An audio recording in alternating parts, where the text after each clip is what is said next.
السلام عليكم ورحمة الله تعالى وبركاته. نرحب بكم متابعينا عبر قناتنا عبد واجد يوتيوب لأحوال الطقس. إذن متابعينا الكرام، إليكم هذه النشرية الجوية التحذيرية من هبوب رياح قوية وأيضا لأمطار غزيرة، وهذا يوم الأحد 7 من شهر فبراير 2021.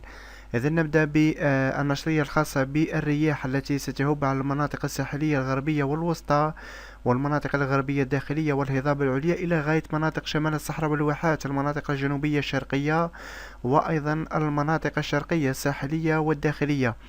إذن سرعة الرياح على المناطق الغربية ستكون ما بين تقريبا 65 إلى 75 كيلومتر في الساعة. على المناطق الوسطى والهضاب العليا والمناطق الساحلية ستكون ما بين 60 إلى 75 كيلومتر في الساعة.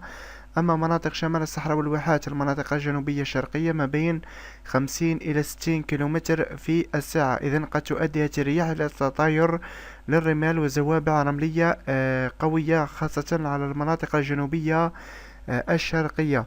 أيضا أمطار ستكون غزيرة ورعدية في بعض المناطق خاصة الشرقية، منها ولاية الطارف، عنابة، سكيك، دجيج، البجاية، تزي وزو، بومرداس والجزائر العاصمة، وصولا إلى السواحل الوسطى والغربية، تيبازا، بالإضافة إلى ولاية شلف، مستغانم، وهران، عينتي، وشنت، وتلمسان. هذه الأمطار أيضا ستكون غزيرة على مناطق الهضاب العليا كمناطق برج بعراريج، أيضا سطيف، ميلا، قسنطينة، قالمة، سقراس، وأيضا أم البواقي، بالإضافة إلى باتنا، خنشتة، وتبسة، وولاية بسكرة، وأيضا ولاية وادي سوف. كل هذه المناطق ستشهد أمطار قد تكون رعدية وغزيرة في بعض المناطق خاصة في الفترة المسائية.